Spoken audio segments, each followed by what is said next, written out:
lessons learned, things I wish I had known before I started this process. And I know you were kind enough to kind of give me this bullet point list of some of your key musings that you sent to me.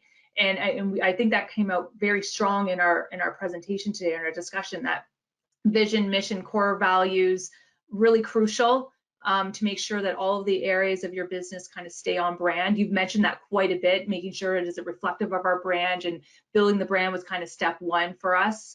And then you had mentioned that's nice to bounce ideas off of.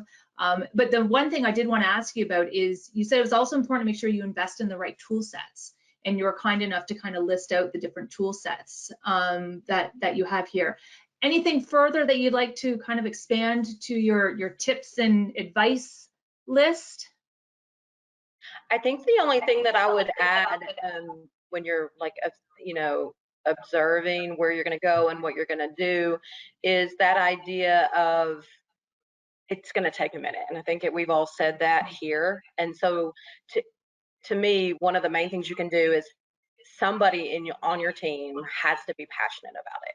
Because I don't know how many times I've had to sit down with people that I adore and fight for what I want, because we're an IT company, and not everybody understands why you would put funds into the marketing department, right? And especially as we talked about the shift over the last decade, you have to do it. And so if you have to do it and yet no one is passionate about it on your team, you're not going to do it.